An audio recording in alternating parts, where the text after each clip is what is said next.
or whatever, no? Hindi to according to age, ano lang, tinayp lang kasi. According to ano, so mag-erase hand na lang kung kayo, alam naman, kilala naman kayo.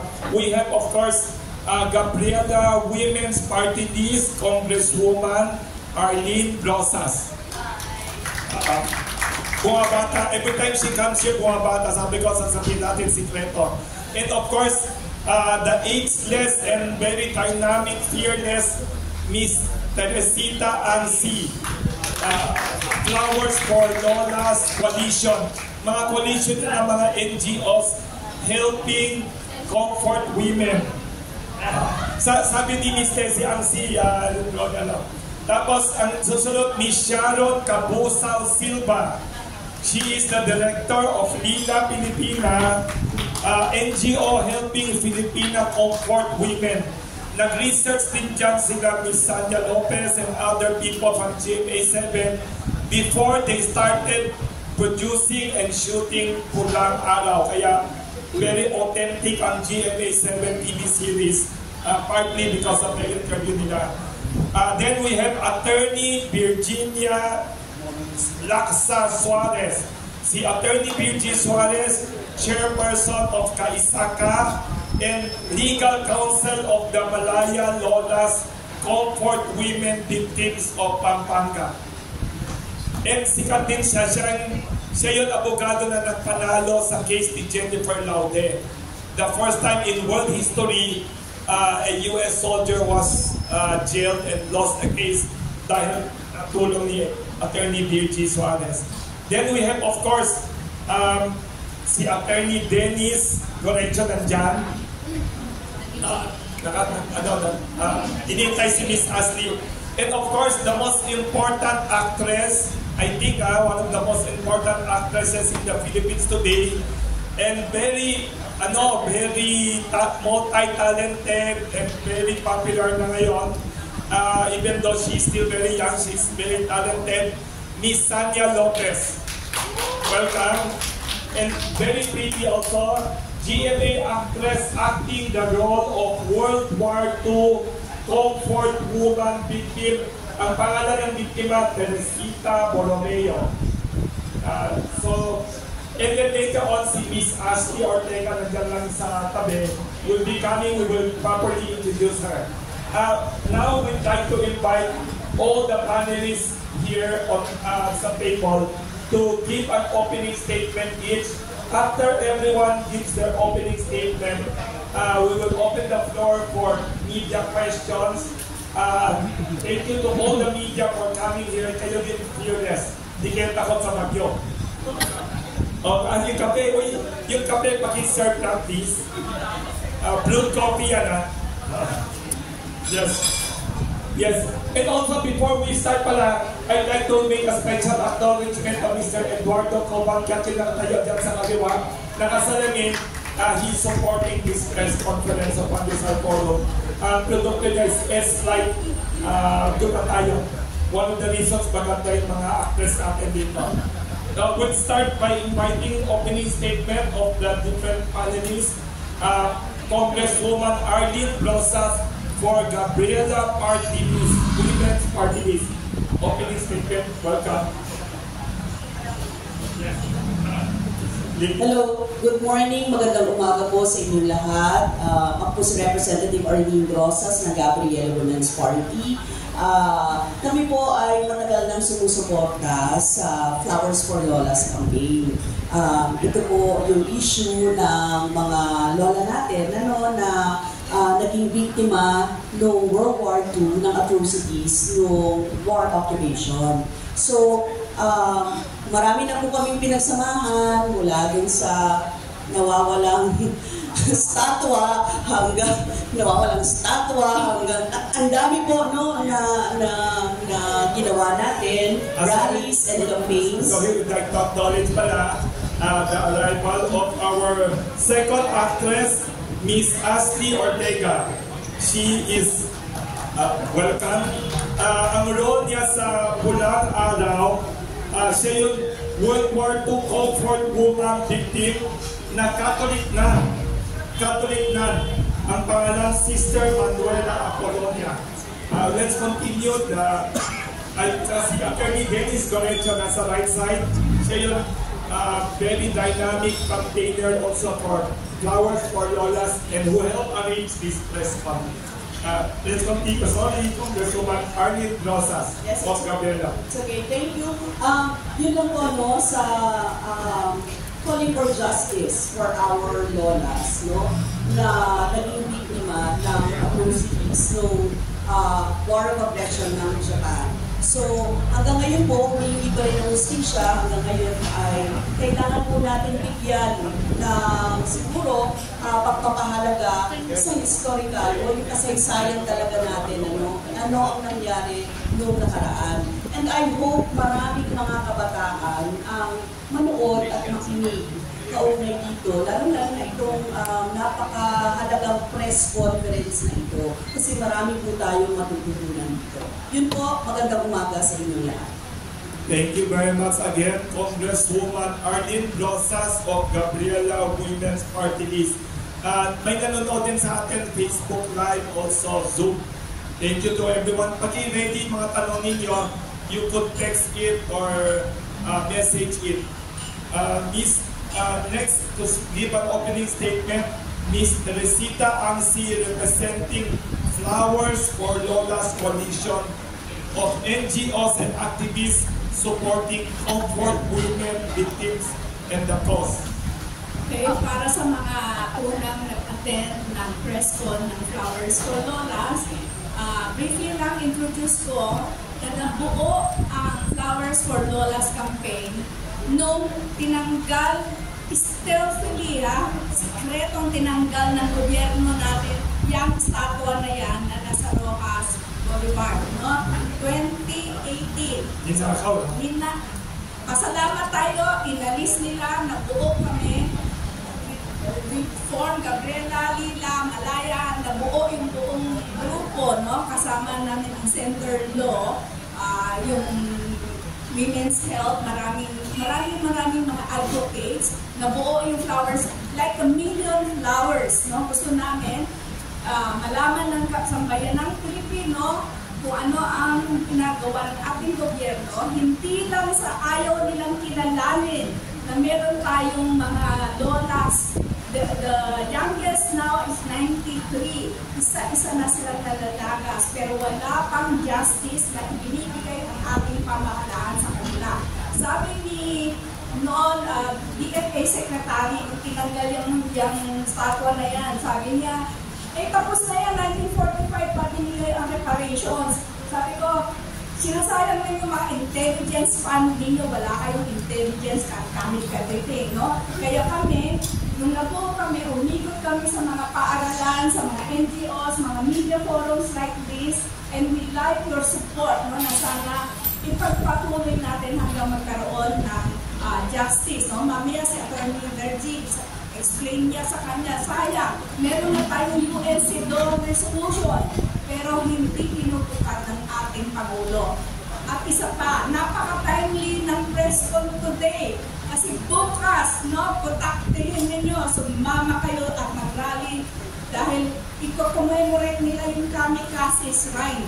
Nakakahiya, pinayagan natin itong mga statue tinanggal natin, tapos pinapayagan natin ang mga Japanese na gumawa ng shrine all over the country. Meron kaming listahan, malaki yung nasa Caliraya, tapos yung sa Candapang, sa Pampanga, it's a Kamikaze Shrine. Imagine, they wipe out entire villages in Pampanga, men, women, children, and now we have a shrine for them. Tapos natanggalin natin yung only women statue. Tapos noong December 2019, gumawa kami ng panibago. Yan, ibabalik sana sa Baclaran. Binigyan na kami ng place, maayos na, i-inaugurate na.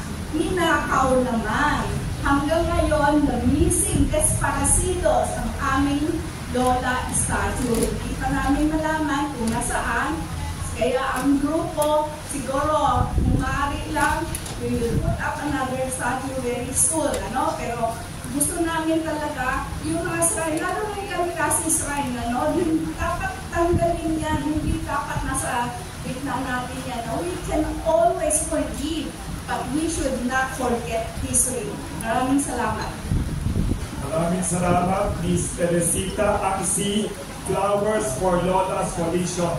Next, another very important crusader for Comfort Women Justice, Miss Sharon Cabusao Silva, Director ng Lila Pilipina. Siya at grupo niya sa Lila Pilipina tumutulong sa mga Filipina Comfort Women. Sila din ang in-interview ng magaling na actress na Miss Sandra Lopez and Miss Ashley Ortega before they started shooting the very popular Pulang Araw TV series. Miss Sharon Cabusao Silva. Thank you, Wilson, at maraming salamat at magandang tanghali din sa lahat ng mga lumalo dito ngayon kahit na umabago. Unang-una, pasasalamat din ako dito kay Ashley at kay Sanya kasi noong nagpunta sila sa opisina para kausapin yung dalawang Pilipino Comfort Women natin, noon pa lang nabilib na ako kasi talagang they are taking their roles very seriously. I think bahagi ng kanilang preparation para sa portrayal ngayon. Kaya doon pa lang nabilib na ako. At ngayon, I'm very happy naman with the results at kung paano nila ginagawa ng kanilang role doon sa teleserye. I think malaking pasasalamat din natin sa iba pang nasa creative side kung palabas na ito sapagkat it is the first time na meron ganitong portrayal ng images ng kababaihan sa media na talagang napaka-strong, history-based, at saka powerful, yung representation ng papel ng mga kababaihan. Maaaring isipin natin kasi ay mga victims naman sila. Pero actually, mixed yung characters eh. Even at this point, merong character na malakas na babae, merong mga babaeng biktima, pero I think you will be in for a surprise. Siguro sa bandang huli, panoorin natin ng buo. I think ang total framework talaga ng buong pelikula is rendering strong women, portrayals of strong women in mass media. Kaya ipalaganap po ninyo sa inyong mga kakilala na panoorin talaga natin ito. Teleserye na ito. Pangalawa, napakahalaga rin itong palabas na ito sapagkat sa kasalukuyang kalagayan natin, malakas talaga yung anxiety nililikha ng possibility ng gera. No? Hindi lang gera dito sa West Philippine Sea, pero yung World War nagiging parang very close din tayo sa senaryo na yan sapagkat dun sa paglalab ng conflict sa Middle East. Kaugnay nung sa Israel, Palestine, Lebanon, etc. And the US pa lang na involved dyan.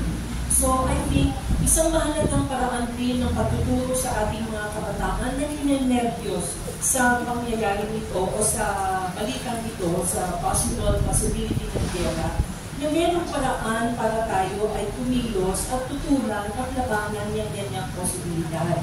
Kung meron kasing mga 12-year-old na nag-post sa Facebook, sinasabi nila, ngayon they would like to be involved in history dahil dun sa panonood nila itong Pulang Araw, na-realize sila may ganyan palang pangyayari, totoo pala ang gera, at totoo pala yung possibility ng gera. Ang kulang na lang na kailangan natin, and I hope the show will also help to this point later, na ipakita natin, meron talaga tayong pwedeng gawin upang yan ay tutulan at labanan. Pangatlo, bukod dun sa maraming ng naganap, na mga batas, resolutions, UN recommendations, UN reports, pang 1990s, etc. Meron din mga ongoing processes ngayon na nami-miss na naman o ini-ignore na naman ng Philippine government ang usapin ng comfort women. Ang isa, yung magaganap na International Summit on Women, Peace and Security sa Monday sa PICC, na kung saan hindi mo naman lang pagpaglit yung usapin ng transitional justice kaugnay ng mga comfort women natin. Ikalawa, 30 years na rin yung tinatawag na Beijing Review. Kung medyo po ay nakalun noong 1995, yung UN 4th World Conference on Women na ginanap sa Beijing, China, ay nagbuo ng isang global platform, supposedly para sa equality and empowerment of women all over the world, and especially dun sa sinasabing mainstream ng mga gender concern sa mga national development policies and programs. So marami na rin naganap kaugnay ng Beijing. Tapos yung mga ilang members ng Lila Pilipina, yung mga lola natin noong araw, at yung founder nito, si Nelia Sancho, umattend din sila at nag-submit din ng agenda dyan sa Beijing review na yan. And yet, wala pa rin nangyayari 30 years after. So March 2025, there's going to be a commemoration of the Beijing Declaration and Platform of Action for Women Equality. So ito rin ulit yung mga proseso na gagahukan natin upang maipalaganap natin at ma-demand natin na finally umaksyon na dapat ang Philippine government, ang Japanese government, and all other states na members ng UN, ng UNESCO, ng etc. pang mga international mechanisms na yan, ay dapat naharapin ang issue ng comfort women, especially in the light of yung current war that's happening in various parts of the world. Yun lang po, maraming salamat. Thank you very much, Ms. Sharon Cabusao Silva of Lila Pilipina. Next, ibitahin natin isang napaka-fearless, matapang na abogado, Attorney Virgie Laksa Suarez, chairperson ng Kaisaka, at lawyer siya ng Malaya Lolas, mga World War II comfort women victims of Pampanga. Attorney Virgie Suarez. Magandang umaga. Kahit kailan, walang tamang dahilan sa pagdarahas sa babae, sa paggamit sa katawan ng babae, sa anumang dahilan. Hindi bagay ang isang babae na ginagamit, hindi karne na tinitikman, at hindi yung hayop na basta na lang iniiwanan pagkatapos sa yung pakinabangan. Yun yung mga nangyari sa ating mga maraming kababaihan noong panahon ng Giyera ng Hapon, noong panahon ng Japanese occupation. At hanggang ngayon, ang mga bata noon, sa Malaya Lolas, sila ay mga edad 9 to 14. So, unimaginable ang mga kabataan noon ay dadanas ng panggagahasa ng mga agresibong soldado ng Hapon. Ngayon, this coming November 23, 2024, it's 81 years. 81 taon na mula nung atakihin ng bansang Hapon ang Mapaniki. Mula nung pagsamantalahan ang napakaraming kabataan doon. Mula nung pagpapatayin ang mga hukbalahap doon. 81 taon, pero hanggang ngayon, diba, sumisigaw pa rin ang katarungan ang Malaya Lolas. Naipagwagi na ito ng Malaya Lolas para sa lahat ng victims ng World War II war atrocities, ng pangtarahas sa kababaihan. Sa United Nations Convention on Elimination of Discrimination Against Women, at noong isang taon ay lumabas ang desisyon kung saan sinasabi na mali ang ating gobyerno sa hindi pagbitbit sa kaso ng mga ng comfort women, sa kaso ng mga panggagahasa at mandarahas sa ating kababaihan noong panahon ng Hapon. Mali na hindi tulungan o intindihin ng ating gobyerno sila. Mali na wala ito sa kasaysayan, na wala ito sa libro. Mali na kalimutan ito. Kaya nga, doon sa may Senate resolution, ano mga nakalagay? Ang nakalagay doon ay bayaran ng mga lola. For how else do you quantify the pain and suffering of our lolas? How else do you quantify that? Kaya dapat talaga magkaroon ng reparation, magkaroon ng rehabilitation, mag-apologize. Dapat to makasama, sabi, sa kasaysayan, sa pag-aaral ng kasaysayan. Dapat ito maging parte ng curriculum. dapat magkaroon ng museum. Dapat yung bahay na pula kung saan pinagsamantalahan ng Malaya Lolas ay gawing museum. Ang lahat na ito ay desisyon ng United Nations. Hindi lang para sa Malaya Lolas, kahit pa ang mga petitioners ay Malaya Lolas, kung hindi ito, ang desisyon na ito ay para sa lahat ng comfort women dito sa Pilipinas. Hanggang ngayon, ang gobyerno natin ay hindi pa ito tinutugunan. Wala pang department order or executive order para sa inclusion or integration ng kasaysayan ng ating comfort women sa ating curriculum. Wala pa rin ginagawa para maging museum ang bahay na pula. Wala pa rin reparation para sa mga lolas.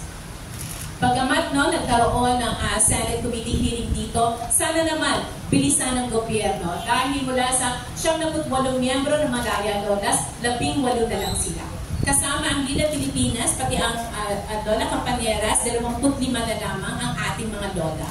Mula tutuon sa halos 200 documented members, documented comfort women. Kakaunti na lamang ang ating mga lola. Baka talagang mamatay na ang ating mga lola ni hindi man lamang makita ang hustisya. We always say, history repeats itself. History repeats itself only when we forget the history. Kaya importante na ang kasaysayan ng ating comfort women, ang kasaysayan ng pandarahas ng mga sundalong Hapon sa ating mga kababaihan ay mamag-aralan at maging parte ng ating edukasyon, maging parte ng curriculum. Otherwise, magkakaroon tayo ng second generation of comfort women? Hindi natin gusto yun. Sa kasalukuyan, ang daming gera na nangyayari sa iba't ibang panig ng daigdig. Ang ating bansa ay pumapasok sa napakaraming military pacts, military agreements sa iba't ibang bansa. Wini-welcome ang iba't ibang sundalo na nanggagaling sa iba't ibang bansa. Kaya nakakatakot yung ipinapakita na aksyon ng ating gobyerno. Malaking papel yung ginagampanan nitong teleserye ng Pulang Araw dahil pati ito nung pagpapaalala sa ating mga kabataan. Pati ito nung pagpapaalala at pagbibigay ng impormasyon na ito ang nangyari. Hindi ito yung dapat na isanitize o pagandahin dahil ang katotohanan ay dapat na ipakita ng katotohanan. Doon sa Pulang Araw, kaya nakakatuwa, gusto ko i-congratulate of course ang Channel 7, of course ang mga artista dito for very good portrayal. Doon ipinakita kung paano ang katawan ng babae ay ginagamit na reward sa mga sundalo. Mali yun. Pero sa maraming gera na nangyayari sa iba't ibang panig ng daigdig, ganon ang ginagamit. Ganon ang nangyayari. Kaya din, mula sa pagkakaisa ng kababaihan para sa kalayaan, mula din sa Malaya Lola, muli na nanawagan kami sa aming gobyerno na ito pa rin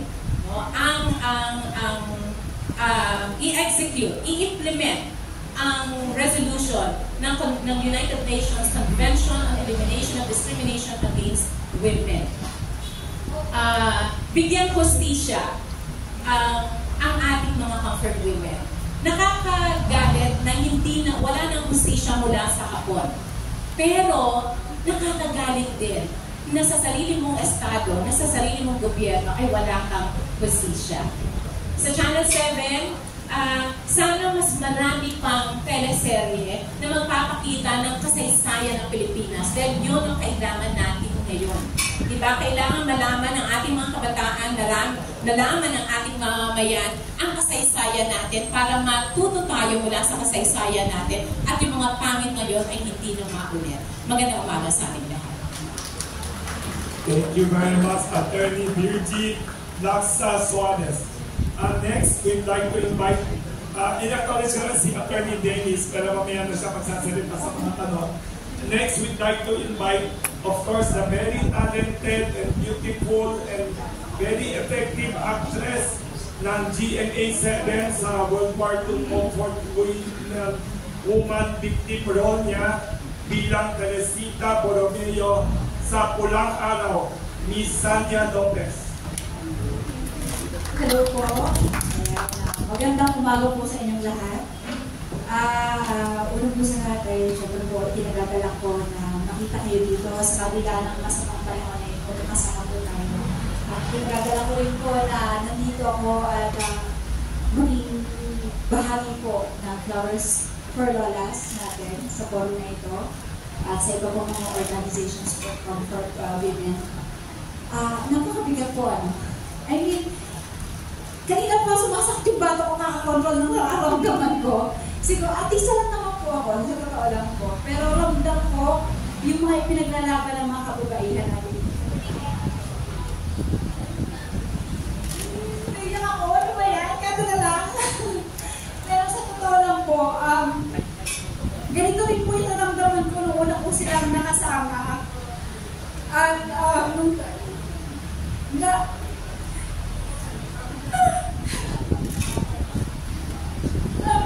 sorry po, very emotional talaga ako sa ganito. Kasi totoo po yung nangyari sa kanila eh. Totoo po yung nangyari sa mga kababaihan noong panahon po ng World War II. At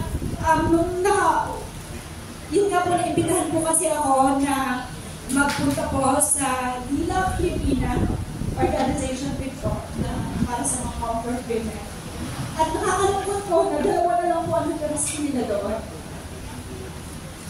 Ngayon nga po nagsalita po sila na kailan kaya nila matatanggap yung hustisya na naratanggap para sa kanila. Kasi konti na lang sila. So kailan pa? Di ba po? Sobrang pasensya na po dahil nung nakakausap ko po kasi sila. Sobrang durog na durog rin po ako. Sobrang sakit po sa puso na painig yung kwento nila. Dahil totoo po yung nangyari sa kanila. At hindi po biro. Isang araw po sa mga tumatak sa akin doon, yung kwento po ni Lola Isang po kayo, ni Lola Narcisa. Sabi niya doon, kapag nakikita ko yung mga kabataan ngayon, masaya sila. Tapos po siguro ko yung bata na yun ngayon. Siguro ang saya-saya ko.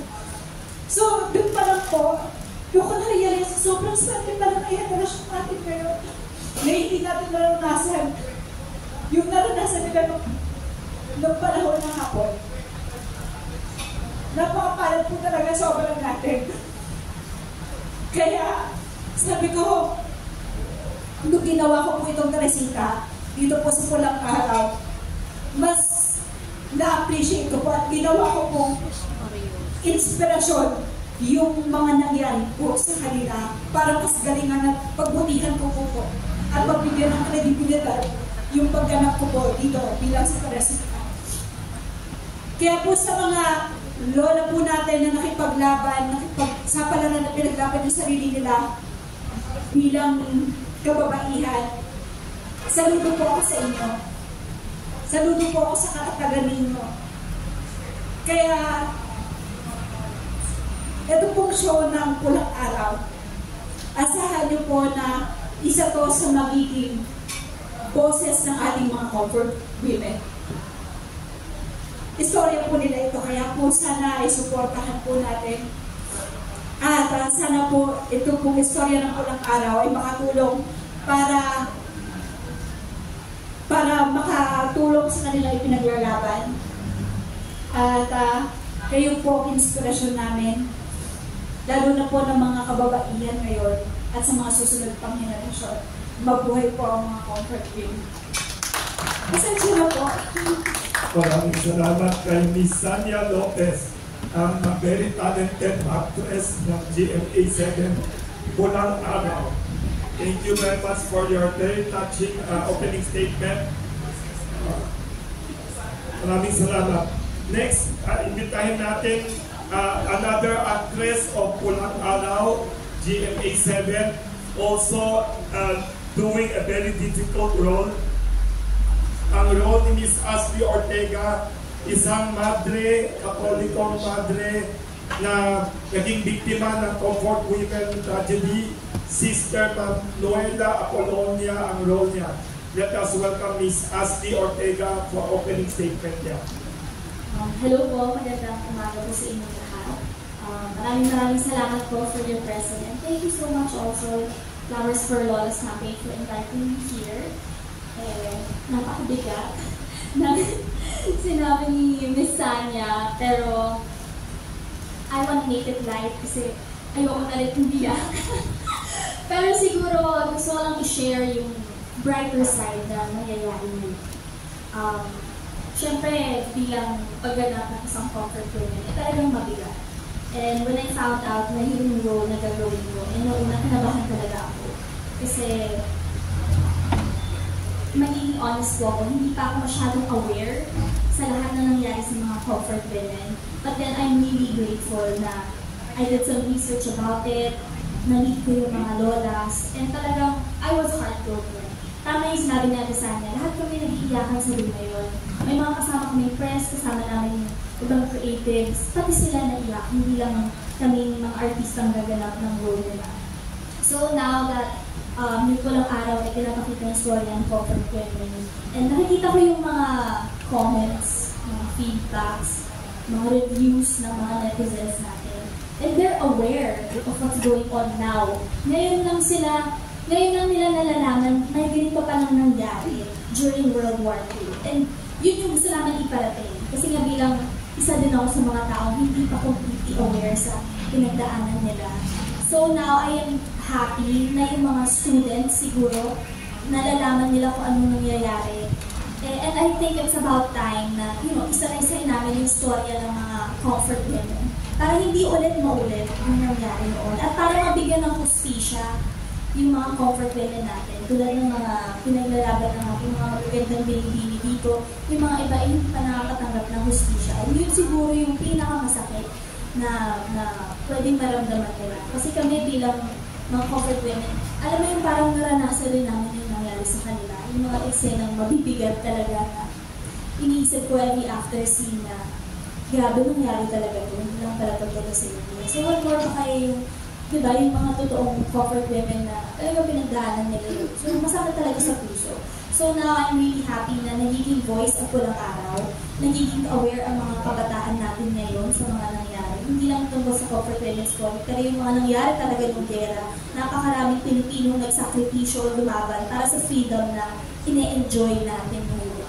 So, maraming salamat po ulit. And isang pong karangalan po talaga na naging parte ng ganitong campaign at naging parte ng isang historical series ng GMA. Salamat po. Maraming salamat, Miss Ashley Ortega. Magaling din na actress, acting as comfort woman. May mga tanong tayo for all of them.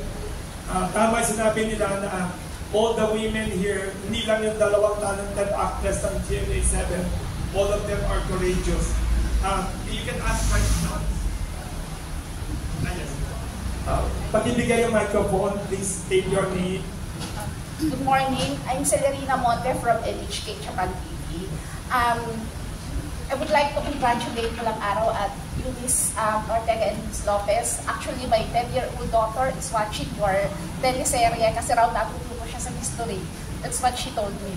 Anyway, my question is, how do you think your portrayal in this teleserye could help or somehow pressure the Philippine government as well as the Japanese government in finally giving yung request or the demands of the group and the lolas?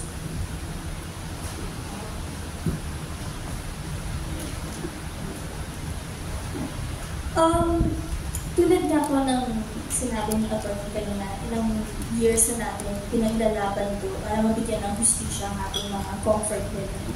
Siguro now, bilang artista, ang siguro matutulong namin is to be a voice and to spread awareness sa mga tao kung anong mga nangyari ng World War II.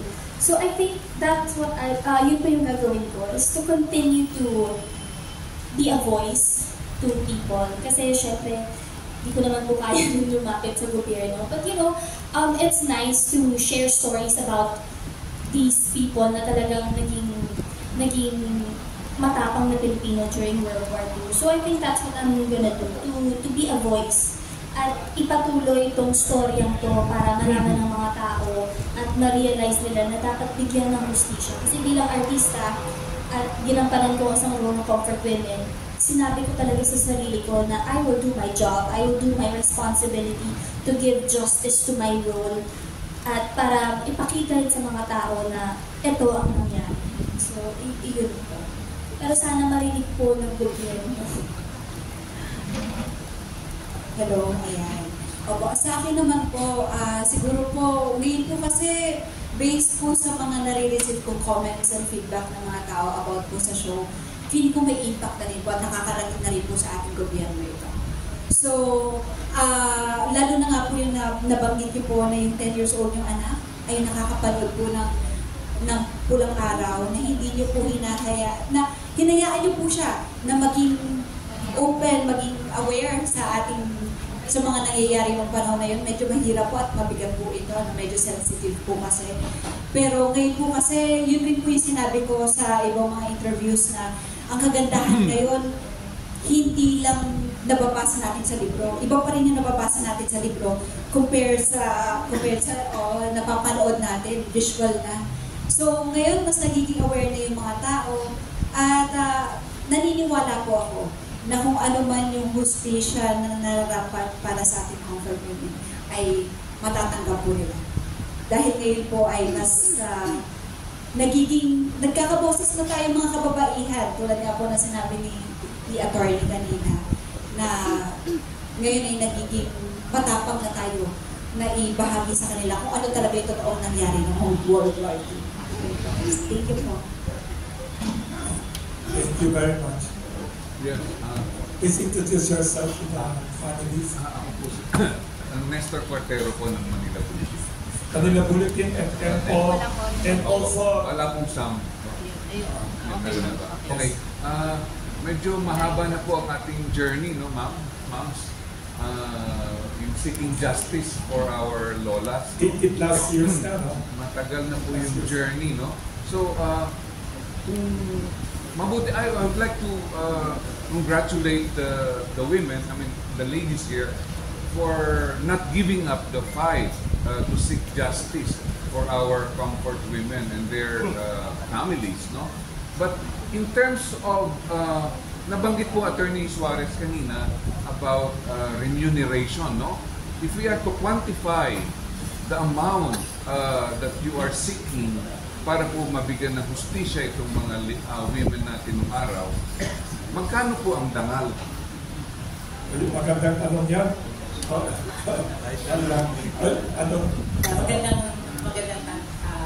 Maganda yung tanong, no? Pero tinanong ko rin ng mga lola diyan sa tanong na yan. Ayun tanong na yan. At isa yung very striking yung sagot sa akin mga lola. Ang sabi ni Lola Lita, bago siya namatay, walang halagang sasapat, walang katumbas na pera. Yung dangal, kinabukasan, na inagaw sa kanila. Kaya, kahit ako bilang abogado ay hindi ko kayang sabihin, magkano ba yung sapat? Magkano ba yung halagang dapat? Pero, halimbawa, napakalaki na mga budget para sa giyera. 51 billion, di ba? Yung recent budget ng Japan. Ang US, di ba? Dollars na. Yeah. Yung trillion ng budget, no? At napakalaki, ang pinakamalaki ang budget nila para sa military.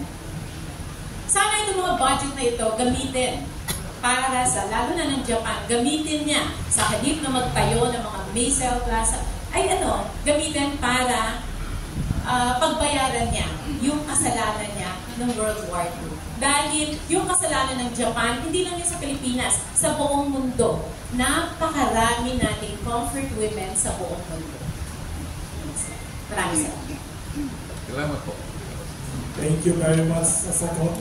Sige, mag-add lang siguro ko ng isang tip. Para sa mga lola, napakasekundaryo ng usapin ng reparations.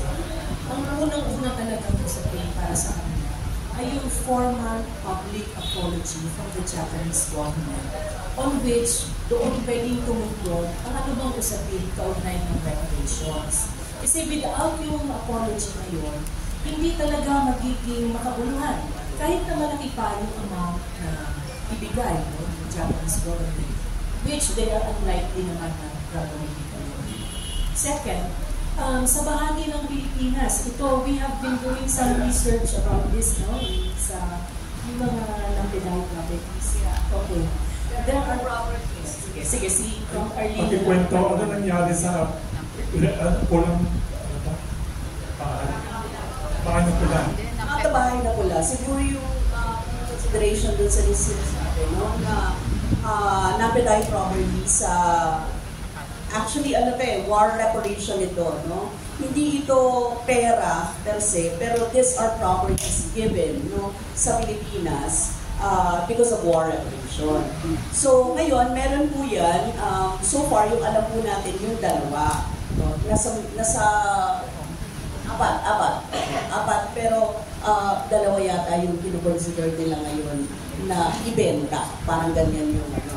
So, wala pang malinaw kasi National Historical Commission of the Philippines, MHPCP naman ang siyang namamahala dito na ipaglaban na huwag ibenta ito. So far, ang update natin, wala pang update kung paano ginagamit itong mga properties na ito para tulungan talaga specifically yung ating mga lolas, yung mga biktima ng atrocities ng giyera ng Hapon, no?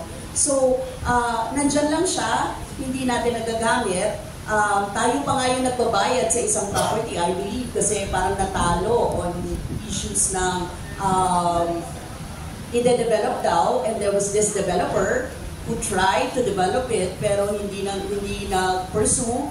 Ngayon, ay tayo pa yung nagbabayad sa kaso. So, ganun yung nangyari dyan sa, sa mga properties na yan. But gusto ko lang dugtungan yung gusto mo mauna ko. Siguro yung importante dito, first, yung education talaga para sa lahat, na maunawaan kung ano yung ginagawa or maaari natin gawin, concrete natin gawin para dito sa usapin ng issue ng comfort women. Kasi actually, we filed 2 bills, no? Ito pending bills sa Kongreso ngayon na tingin namin kayang ma-address itong usapin na ito, no? Pero at the same time, we are also open para sa iba na magdagdag, mag-refine, ayusin yung iba pang mga provisions kaugnay dito. But very basic po, meron po tayong House Bill number 8564, which is the Comfort Women Education Act. So, kung tatanungin po ako kung yung magkano, wala po talagang ganun eh. Kaya ang importante po ay ma-pursue natin itong mga legislations na ito na somehow makakaipsan ng bigat ng ating mga nabiktima, ng ating mga biktima sa kasalukuyan. Ano? So, this was filed in June 26, 2023. Ang salient points po nito, yung bill, it seeks to include the experiences and heroism of Filipino comfort women during the Japanese occupation mula elementarya, sekundarya, tertiary education curricula para ma-recognize, no, yung kanilang struggle. Second, yung comfort women education, i-include din yung sa araling panlipunan, social studies for elementary and secondary schools as an elective course in higher education institutions. So may choice sila. Pwede silang mag-enroll na ito ay malaman nila kung ano pa ang naganap. Second, sa DepEd, the Commission at CHED, tinatask natin to review and implement the curriculum changes.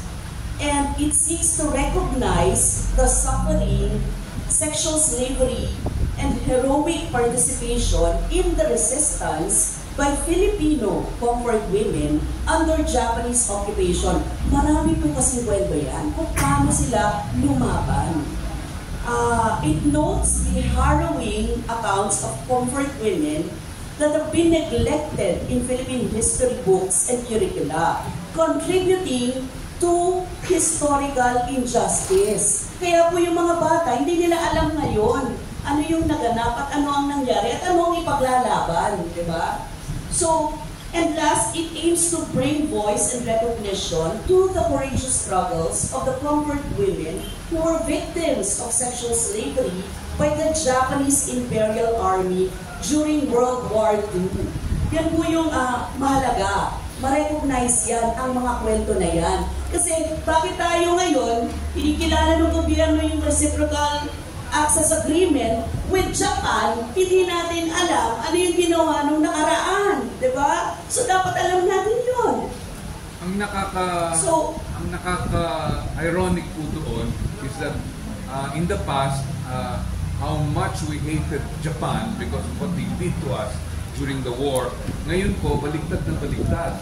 Everybody likes to go to Japan and become tourists in that country. And we seem to embrace Japan as a tourist destination, and we find the people very nice and very gentle and the food very good.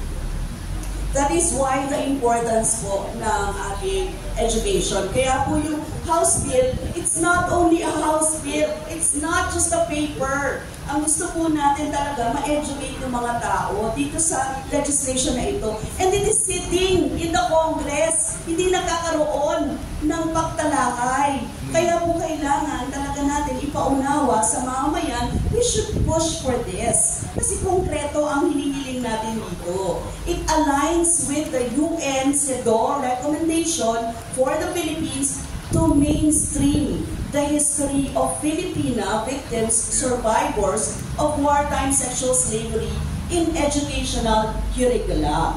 Kaya po mahalaga, historical ang pagtalakay. Pangalawa po, meron pa po tayong House Bill number 8859. Ano po ito? National Memorial Day for Comfort Women Act. Ito rin po, sinasabi natin, final natin noong August 14, 2023, ang bill na ito, dinedeclare na ang August 14 of every year ay National Memorial Day for Comfort Women. It is to commemorate the atrocities committed against Filipino women who were forced into sexual slavery by the Japanese Imperial Army during World War II. And nag-ensure po na ang stories ng mga comfort women or lolas natin will continue to be told to raise awareness tungkol sa wartime sexual slavery na in-endure nila.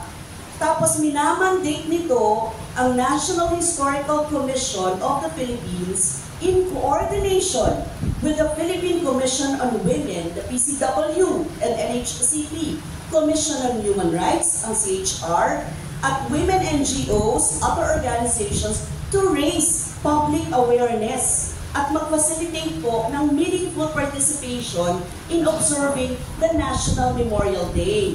Hence, yung mga ahensya ng gobyerno ay sinasabi natin gawin ang kanilang trabaho na publicly i-aware ang mga tao dito sa usapin ng comfort women. It also mandate the Department of Education at ang CHED para mag-promote ng activities observing the National Memorial Day in schools para naiintindihan ng mga bata kung bakit kailangan nilang malaman yung kasaysayan na ito.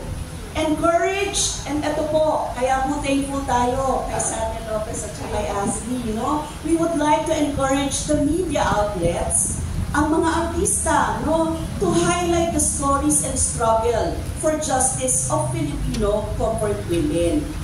Ang funding po, pakitanong, saan kunin? For implementation, it will come from the 5% gender and development budget allocated to government agencies and local government units. Kanina nga, pinag-usapan yung funding. Narinig ko si attorney, sinabi niya, we have funds sa government.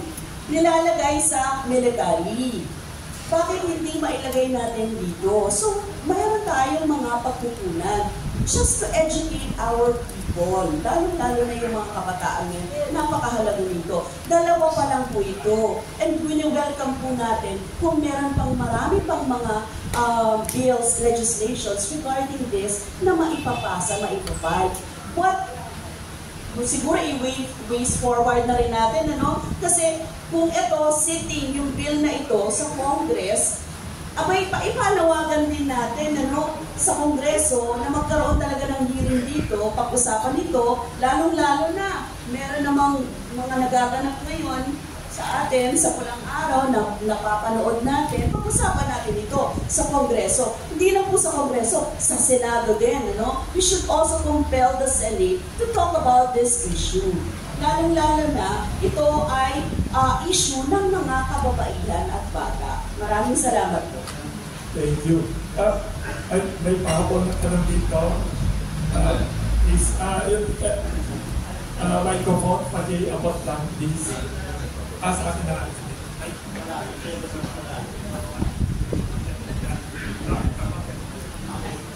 Ano ko lang po kay Sanya at kay Ashley. Doon nga na pinampanalan ninyo po for opinion. Alam niyo sa idea na kasi nangyari. Parang nangyari. Parang ang dami nyo nang na-realize, ang dami nyo natutunan. So, may nabago ka sa pananaw nyo, may mga napagtanto ba kayo, may na-realize pa kayo, may mga anong eksaktong nararamdaman ninyo bilang kabataan. Kasi yun nga point out ko ng ating mga guests ngayon na kailangan ng awareness, lalo na sa mga kabataan. So sa inyo ngayon, since alam na ninyo yung kwento, may idea na kayo kahit pa paano. Ano eksaktong nabago sa pananaw nyo? May natutunan pa kayo dito? May mga na-realize pa kayo na kailangan gawin o paano nyo ikaduhin? Makigalit pa kayo sa mga Hapon? Ayaw na pa pumunta ng Japan? Mga ganang tipo? Marami pang mababaw at saka ituloy ko na rin po. Sa ating po mga guests, kung sino man gustong sumagot, ano mo ang gusto ninyo malaman, lalo na sa mga kabataan, ano ang gusto ninyong matutunan nila after their awareness dito sa nangyari mo nung ating kasaysayan, nung ating history? Kayo po na naglalaro. Kabataan din yung mga biktima, di ba? Nabiktima sila, kabataan din sila. Sa akin po kasi, siguro po yun nga po yung katulad na naikwento ko po kanina na-realize ko talaga na talagang sobrang swerte po talaga natin. Mapalad po tayo na hindi natin naranasan yung naranasan ng mga comfort women. At siguro sa akin po, dami ko natutunan dito kung paano mas maging mas paglaban natin, kung ano yung nararapat natin. Ang hirap kasi talaga na sitwasyon nila kung paano sila lalaban, paano sila tatakas ng panahon na yon. Pero ang masasabi ko lang po ay siguro mas inirespeto natin yung mga bawat kababaihan, mas tumaas ang pagtingin ko sa kanila. Siguro sana sa iba rin po mga kababaihan na nakikita natin, irespeto po natin sila at irespeto rin natin yung mga sarili natin bilang babae. Dahil iba na sa panahon ngayon, iba na yung mga generation. Sana mas irespeto muna natin sarili natin para irespeto rin po tayo ng iba. So, yun lamang po. Sundan ko lang yung tanong mo.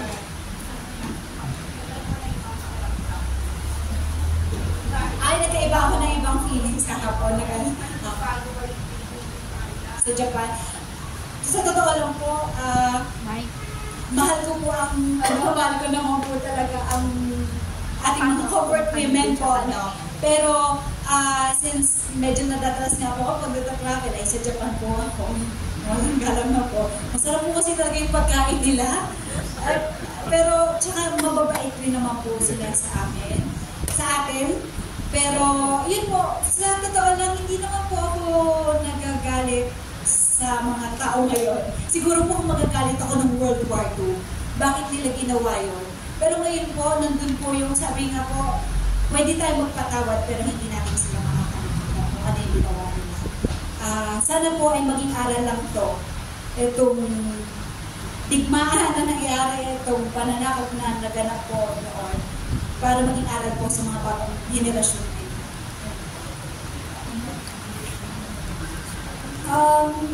Actually, pagkatapos ko po interviewin yung mga totoong comfort women, dalawang loob, doon pa lang, nagkaroon ako ng maraming realizations na time. Tulad nga ng sabi natin sa inyo, totoo po yun, nagsabi si Laura na napakaswerte namin at ng generation ngayon. wala talaga sa pinagdadaanan namin yung pinagdaanan nila. So doon ko rin na-realize na, oo nga na, we have the privilege of living a comfortable life. So natuto ko na, alam mo yung maging satisfied sa kung ano meron ako. Like parang naisip ko yung mga problema ko nung araw na yun, ang babaw lang pala. Compared sa mga pinagdaanan ng mga comfort women. So I think tama rin ang sinabi ni Ate Sanya, natuto ko ng maging mas matapang, mas maging aware kung ano ba talaga ang mga totoong problema sa buhay. And going back po sa tanong mo, kung ano bang nararamdaman ko sa mga Hapon ngayon. Well, yes, going back sa mga Japanese Imperial Army, masama po talaga yung ginawa nila. Hindi po natin, siguro sa mga comfort women, hindi talaga nila matatanggalin trauma na nangyari sa buhay nila. Pero naalala ko rin, nagtanong rin po ako sa dalawang lola nung time na yun na nung panahon po nun, meron po ba kayo mga nakilalang mga Hapon na kahit pa paano mababait? And yes, sabi niya, before daw nag-start yung gera, may mga Hapon na daw na nandun sa Pilipinas na mga farmers. Actually, pinakita yun sa Pulang Araw eh. Nung nakulong si David Lecauco, tapos may nakasama siya doon, si Hiroshi, si Rio, yung may kapatid na babae. Mga farmers silang mga Hapon. At yun yung actually yung story na kwenta ni Lola, na totoo, na may nakilala daw siyang Hapon na farmer doon na nagbebenta daw ng itlog or something, na naging kaibigan niya. So, nakausapin namin si Lola. Siyempre, may mga ibang Hapon naman daw na wala siyang samaan ng loob. Maliban din sa mga Japanese Imperial Army talaga na yun ang talagang sumalbahe sa kanila. So, doon ko rin na-realize na siguro hindi lahat ng mga Hapon masama. And during, syempre sa gera talaga, hindi rin natin maiiwasan. Kunwari ang character ni Mr. Tanaka sa Pulang Araw, wala naman siyang choice, or si Hiroshi, wala silang choice, kundi, diba, sundan din yung batas ng kanilang bansa. At makikita rin sa mga ibang character ng Pulang Araw na may mga Pinoy din na mga trumaydor. Diba? So pag gera kasi talaga, it changes you as a person. Doon mo makikita talaga kung faith mo kay Lord. Even sa character ko, si Sister Manuela, sinasalbahin na siya ng lahat. Pero kakapit pa ba siya sa Diyos o magbabago yung pananaw niya sa buhay? Yun nangyari din kay Colonel Yuta. May backstory din siya kung bakit siya naging ganon. So may mga kanya-kanyang storya na nangyari na we cannot judge kung bakit napunta sila sa ganong bagay. And gusto ko rin i-share na kaya nga now na mas nagiging aware yung mga tao sa storya ng comfort women o kaya sa World War II. Meron kasi kaming Japanese consultant sa set. Si Rio, actually siya si Rio, siya po yung tumuturo ng mga Japanese lines sa mga artistang nagsasabi ng mga Japanese lines. So siya po yung nagtuturo kung paano sabihin. Tapos nabasa niya yung sa comfort women. Tapos sinabi niya sa akin, si Rio to siya yung gumanap na Rio. Sabi niya sa akin, actually hindi ko alam nang naging ito pa. He's from Japan, grew up in Japan. Hindi niya alam na may mga nangyari. So, hindi niya alam yung tungkol sa comfort women. Hindi siya aware na sarili niya mga kababayan talagang may ganun na pinagdaanan. Medyo nahiya siya na he felt really bad and really sad about it na may mga hapon pala na katulad niya na ginawa yun sa mga kababaihan dito sa Pilipino. So now, it's just really overwhelming that people has more knowledge about it. Ako, aware naman ako before talaga na may mga dinahas ng tao. Hindi lang sa Pilipinas, meron din sa Korea, sa China, around Asia, napakaraming comfort women. But now, talagang dissect namin kung ano ba talaga ang nangyari sa kanila. Kaya talagang masaya ako na now people are more aware of it.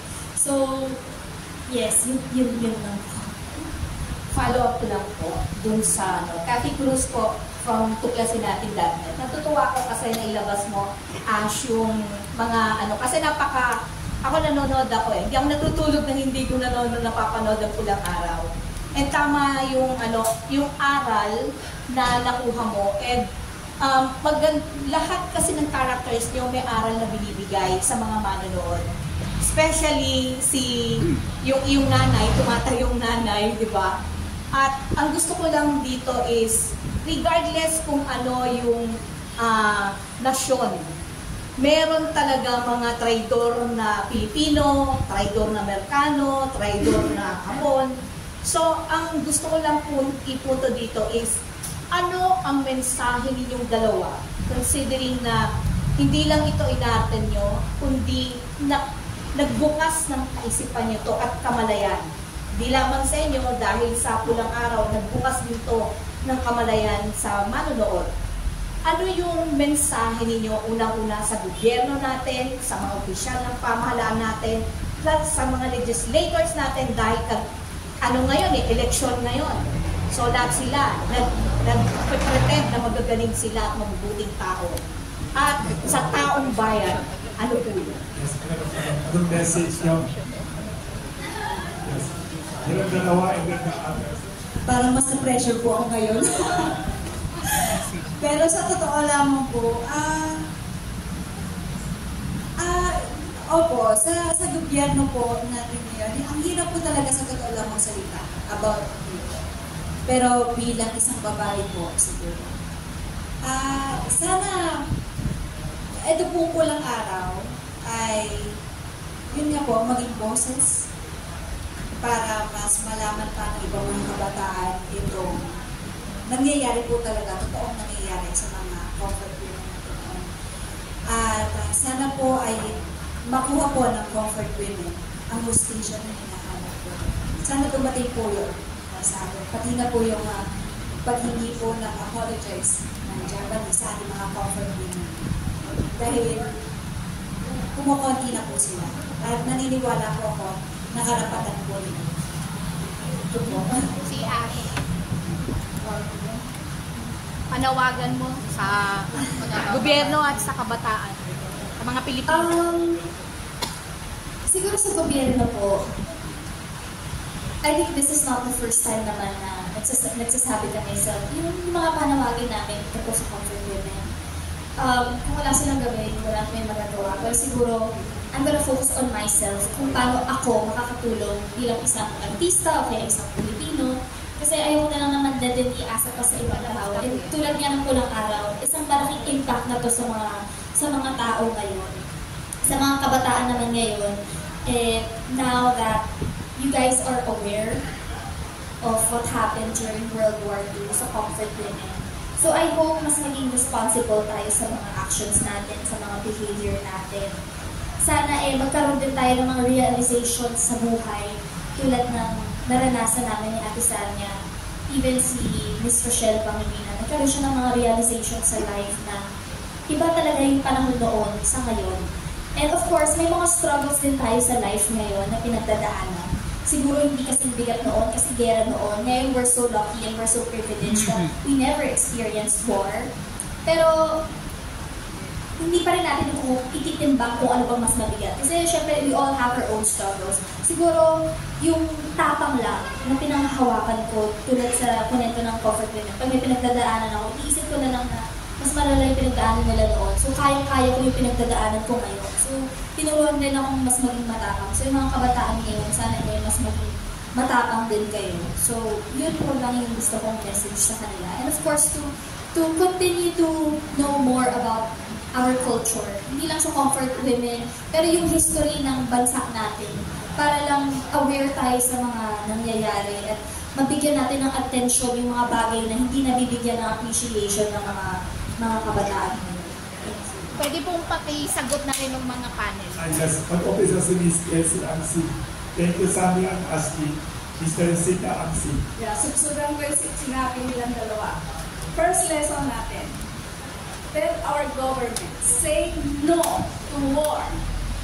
Huwag ninyong kudyokan ang ating pamahalaan.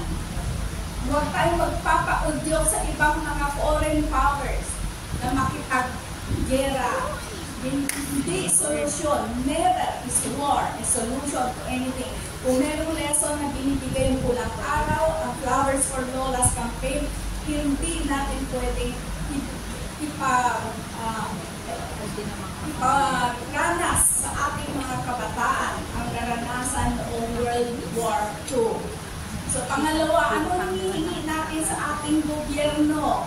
Taas noo tayo bilang Pilipino. Bakit kayo lumuluhod sa gobyerno ng Japan. Sinabing alisin yung estatwa, inalis ninyo. Parang magnanakaw sa gabi na tinanggal nila ng walang paalam yung estatwa. Tapos nung i-replace na lang sa Baclaran, ninakaw naman. No? At hanggang ngayon hindi makita. Bakit tayo lumuluhod sa gobyerno? Wala tayong galit sa mga tao sa Japan. No? People to people. Galit natin government to government kasi pinipressure nila ang ating gobyerno at titigil daw ang kanilang mga Japan aid at everything, no? Huwag lang natin gawin yung sinasabi natin na hinihingi natin yung apology, yung resolution ng UN CEDAW resolution, sana i-implement nila. Nag-hearing sa Senate, tapos kinalimutan. Ang dami-daming mga na asikaso. Dapat interagency task force to implement UN CEDAW. Number 1 dyan, apology. Accept and recognize. Ilagay sa curriculum, ilagay sa education, gumawa ng sign. Yung mga resolution na yan. Interagency task force, hindi kailanman nangyari. Pinaplano. Nung nag-hearing, sabi namin sa DOH, yun lang dalawang lola ng may sakit, heart attack, hinihinga namin ng tulong, sabi, dalhin ninyo sa Malacanang, sa tabi ng Malacanang clinic, libre doon. Ano, hindi na nga makabangon, ang liit-liit ang hinihingi namin, gamot, medicine. Kami mismo sumulat, informal letter sa Department of Health. Hospitalization, free hospitalization. Wala. Kami ang naghagilap. Si Dr. Tansotyong nagpadala ng ambulansya with doctors galing sa Metropolitan Hospital to visit the comfort women. Bakit hindi magawa ng gobyerno? Sabihin mo, reparations, yan ang napakaliit na bagay, hindi nila magawa. Lagi kami, we pass the hat, merong lola na magkakasapit, we pass the hat for them. Nakakaawa talaga. No? Kahit na nga walang reparations, itong napakaliit na bagay, ang DSWD nagbigay minsan, no? Ng konting pera after the UN CEDAW resolution. Parang namamalimos. No? Hindi naman tayo mga, bakit kailangan pa ba namin mamalimos sa gobyerno? Ang dami-dami ninyong kinukurakot na pondo, kung saan-saan dinadala, tapos ang kakaunti, 25, mabibilang mo dito sa Lila, Pilipina, 8 na lang. Eh, hindi pa natin napangalagaan, di ba? Kami pa ang magbibili ng mga, kuminsan hihingan kami ng sustansyan para kahit hindi na makakain, ng autistic. So, ang confidential files ninyo sa aming dinadala, di ba? Kaya, siguro yun, number 1, say no to war. Number 2, implement the UN CEDAW resolution. Kung kailangan ng Senate and Congress magpasa ng IR ng implementing rules and regulations, gawin na natin. Siguro ang mga media makatulong, sense of urgency, dahil kung hindi, malalagas ang lahat, wala pang justisya. Thank you very much. Ay, narinig ko lang, may nagkwento sa akin dito. May isang kasama silang artista nagbigay ng tulong.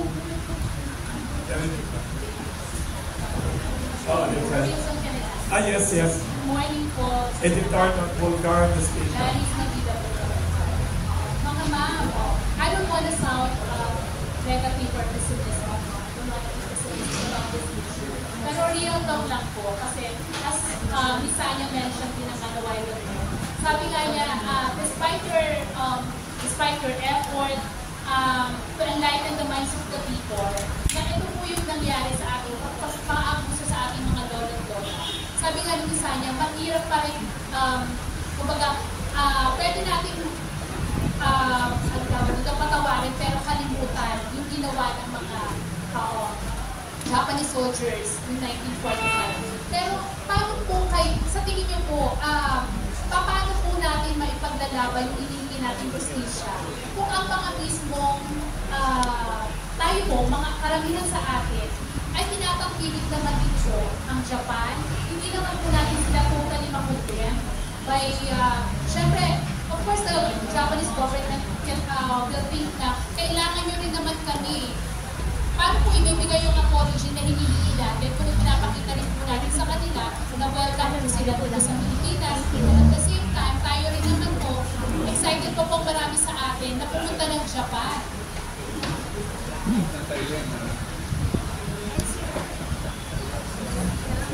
So, ayun po, gusto ko pong malaman, gaano po kayo ang optimistic dun sa inyong ipinaglalaban? Kung may mga ganito po differences. Yes. Tingin ko it will really help us to, as a nation, alam natin yung situation ngayon. Mga kabataan, marami hindi nag-aaral. Marami talaga kailangan, because of the situation, alam niyo yan sa Department of Education, maraming out of school. Hindi natin sila nabibigyan ng pagkakataon na makapag-decide on their own because hindi sila properly informed kung ano ang mga kailangan.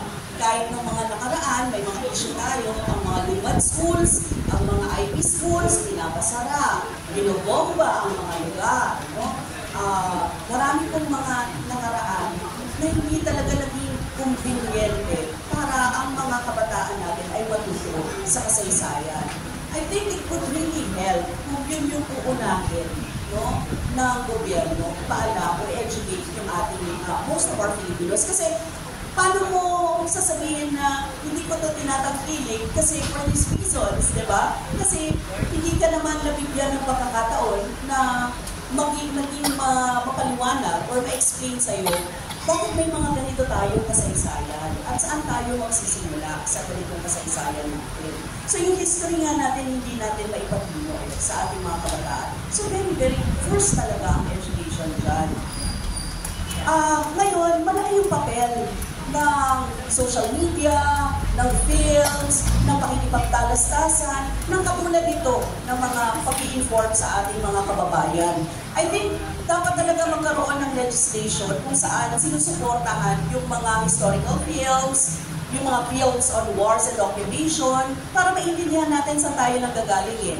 Mas mauunawaan o makakapag-decide na wasto yung ating mga mamamayan kapag gano'n. Well-informed sila.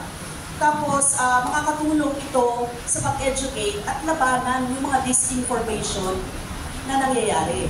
Kasi merong gano'n di ba? Na, hindi, wala namang inano nung panahon na yun. Hindi totoo yan. Ganyan nung ano. Ang babait, in fact, ang babait nga ng mga Japanese, meron silang mga ganito, etc. Paano mo yung malalabanan kung hindi ka naman properly informed and properly educated doon sa naging kasaysayan natin, di ba? So, yun siguro talaga yung una, no? At yun ay malaking kasalanan ng gobyerno kasi hindi niya yun nagagawa hanggang ngayon. In fact, hindi ko lang yun hindi lang yun usapin ng education kasi kung meron din naman sapat talagang trabaho, sapat na pagkain, sapat na pangangailangan in the whole, no? Na tinutugunan talaga para sa mga mamamayan natin, then hindi sasabihin natin kahit pa paano makakapag-desisyon or ang mga mamamayan natin ay may sariling pagtingin at pag-unawa sa mga bagay-bagay. And therefore, malalabanan natin yung mga information o malalabanan natin ang mga agreements na pinapasok ng gobyerno natin na hindi nakukonsulta sa atin properly. Diba? And nakakaposisyon tayo bilang mga mamamayan na empower natin ang mga sarili natin na ito yung dapat natin magagawin. At ito yung track na yun. To educate muna talaga ang ating mga mamamayan. As long as ganyan, no, ang situation, hindi talaga magkakaroon ng tugon, na sinasabi ninyo na yung culture, paano yan, i-appreciate pa natin yung ganito, etc. Kasi ako, I have nothing also against the Japanese people, no? But the history that we've had with them, we should really be critical. We should really be, di ba? dapat tingnan natin ng mabuti. Ano ang ganansya, ano ang hindi ganansya, ano ang dapat natin pasukin at hindi natin dapat pasukin sa ganitong mga usapin. So, gano'n, yung critical na mga tao ang kailangan natin. Wilson. Yes.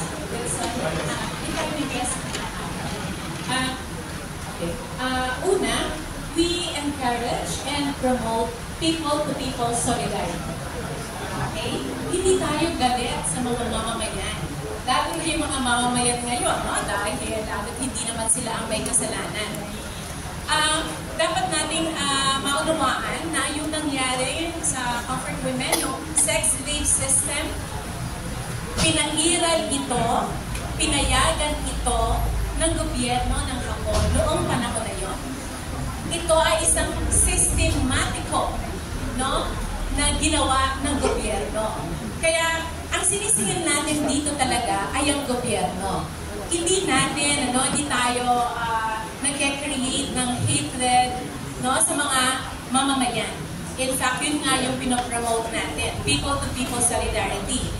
Maganda rin bagay na malaman ng lahat na marami rin tayong ka-network sa Japan na nagsusulong din, no, ng No to War, Stop the War, na nananawagan din para sa hustisya, para sa mga comfort women, yung mga nabiktima ng kanilang gobyerno. Yun lang, gusto kong maging malinaw doon sa bagay na yun. May isang last question kasi 12 o'clock na. Sige, tatali mo na.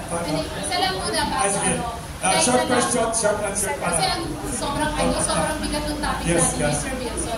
So, ang question ko na lang kay Science at kay Ashley, since sinabi mo naman kanina, hindi ka naman talaga totally career sa Japan.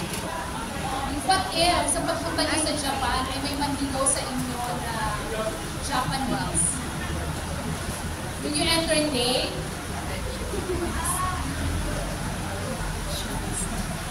If ever naman po na maayos yung tao, ginagalang po ako, mahal niya ang bansa rin natin.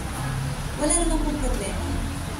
Sa tingin ko po, wala namang pong mali kung ano man po yung, kung ano man siya, kasi wala naman siyang ginagawang masama sa atin. Hindi naman siya yung... Hindi ba mag-flashback sa'yo yung mga nangyari? Sa parang hindi naman po. In fact, nagugwapo rin nila. Ayun na. Pero hashtag marupok. Pero ano po, maging marupok lang po tayo sa dapat karupukan. Pero yun po, kung if ever man po, hindi naman nagde-define sa isang tao kung ano yung nangyari sa kanila noon eh. Tama din naman po na hindi nila kasalanan kung ano man yung meron sila ngayon noon, hindi po nila kasalanan yun. So, if ever po, bakit naman po hindi?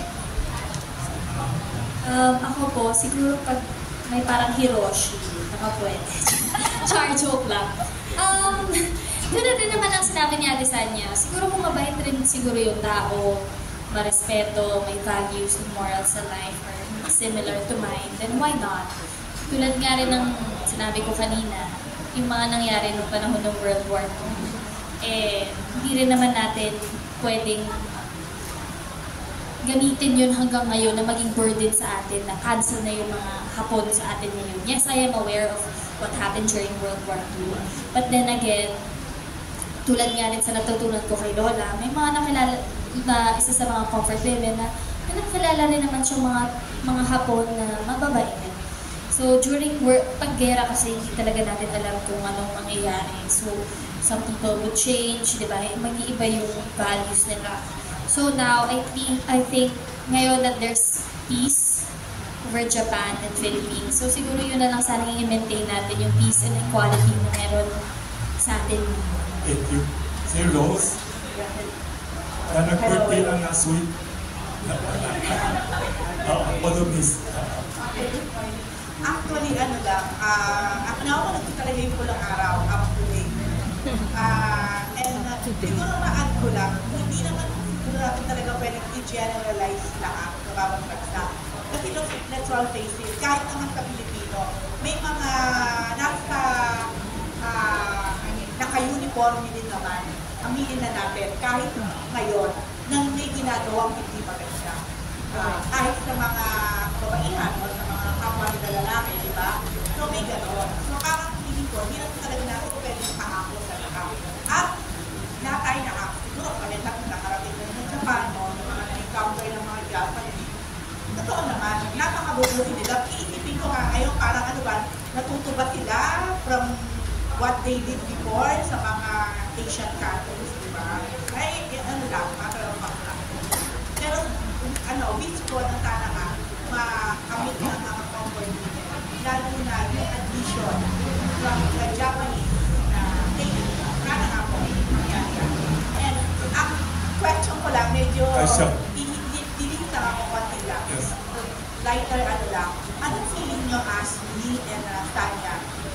Basically kayo dalawa and even Davey, ang palaging nasa side sa mga comment na comment na napaka-husay ninyong magganap sa Bulacan. Sobrang talented daw kayo. So how do you feel about it? Lalo na si Ashley, parang maraming nagulang actually. Kanya kasi parang may nagsabi pa gawing pelikula yung ginagawa niyo. May nagsabi. And another thing, parang like sa role ni Ashley, walang malaki, walang maliit. Well, syempre I'm overwhelmed sa mga good feedbacks about it. And nakakataba rin ng puso. Kasi focus lang kasi talaga ako sa lahat ng ginagawa ko sa Pulang Araw. I take my job seriously kasi hindi biro yung role ko. So now na may mga good feedbacks about it. So alam mo, merong fulfillment sa akin na nabigyan ko ng justice tong role ko. So I'm really grateful and really thankful sa lahat ng mga good feedbacks, mga positive feedbacks ng mga tao sa akin. But of course, with the help of my co-actors din yun, magagaling din kasi talaga yung mga kasama ko. Lahat ng mga supporting roles doon, they play a huge role on the show. And lahat talaga ng mga characters sa Pulang Araw, talaga nag-shine. So I'm really grateful for the whole production and cast of Pulang Araw. And nagpapasalamat din ako sa GMA for trusting me and for believing me na kaya kong gampanan yung ganung role. And of course, sa mga totoong Filipino comfort women, sa mga organizations na tumulong din sa amin, na gumawa ng research about it para mas maisalaysay namin ng maayos yung storya nila. And sana patuloy nilang supportahan ng Pulang Araw kasi until now, ongoing pa rin po yung dating namin. Hindi pa po tapos ang storya ng mga comfort women. Marami pa po silang aabangan. Marami pang mga revelations na dapat abangan. Ano bang mangyayari kay Sister Manuela, kay Amaya, kay Teresita, marami pang mangyayari na hindi pa po alam. So, ay maliban sa comfort women story, ang mangyayari sa mga Guerrilla, ang mangyayari kina Hiroshi, sa Kalayaan ng Bayan, diba? Makikita pa yung mga different ways kung paano matatapang, kung gaano pinakita ng mga bawat Pilipino ang katapangan nila para lang makuha yung kalayaan. Anong oras ulit daw? Mag-mention ulit. Anong oras every night yung TV show niya? Baka pwede nyo i-mention anong oras. Kasi marami nag-message dito na congratulations, ang galing daw din yung mag-acting. Congratulations sa GMA 7 and Pulang Araw. Baka pwede nyo i-mention ulit anong oras to remind everyone to watch it. What day of the week? Ayan po, mapapanood niyo po ang Pulang Araw, Mondays to Fridays po yan sa GMA prime time at 8 p.m. At pwede niyo rin po mapanood sa Netflix. Every day rin sila naglalabas ng episodes except for, I think, Monday, Tuesday, Wednesday, Wednesday and Thursday, ayan po. Pero Friday to Tuesday, naglalabas ng bagong episodes ang Netflix. Bago tayo lumipat sa kabila, may pahabol lang, ay, Sanya pa. Yes, actually, Sanya. Na magaling daw kayo mag-acting. Ang galing daw ninyong dalawa mag-acting. Salamat po. Unang-unang sa lahat, maraming salamat po talaga sa lahat po na sumusuporta nitong Pulang Araw. Dahil sa mga tweets and comments nyo po, talagang makikita namin yung grabe yung... May mga tao nga yan na nag-comment na ngayon lang daw sila nakapanood ng isang teleserye na talagang tumatago sa puso nila. Na talagang tatatak na marami silang aral na natutunan talaga. Dahil it's about nga po si history ng Pilipinas. At nakakatuwa nakakatuwa po talaga. I really feel grateful din po talaga na naging parte ako ng isang makabuluhang historical drama po ng GMA. At ang sarap lang sa pakiramdam na maging parte nito dahil alam ko na hindi lang ito yung henerasyon na makakapanood nito. At pwede rin ito sa mga bagong henerasyon. Yun nga po, maraming salamat sa lahat po na nagmamahal sa karakter namin. Napaka-uhusay po talaga ng lahat doon. Kahit there's no big or small roles po talaga. Dahil sinabi ko na rin po ito sa live stream namin before, na nakakatuwa no, kahit yung talents namin, mga talents namin, kahit nawala sa kanila yung camera, talagang todo sila. Binibigay nila ng todo yung kung ano yung hinahanap sa character nila. At na-appreciate po natin yun. Opo, sobrang humusay po talaga ng mga scriptwriters natin, ng directors, ng buong production. Wala po talagang tulang kabigin doon. At nakakatuwa po at napakasarap sa pakiramdam na makatrabaho sila, maging parte nito.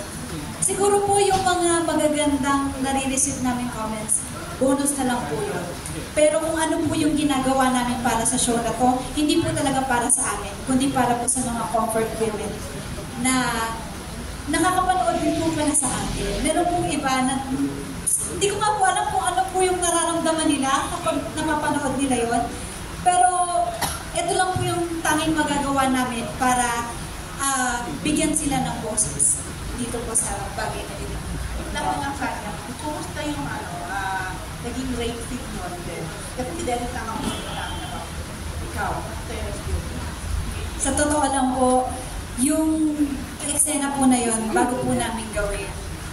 Nakakatuwa nga na nagkaroon kami ng rehearsal noon bago namin gawin yung pinaka-eksena. Kasi gusto rin po ni Direk at namin na sana po isang take lang. At nangyari naman po na isang take lang.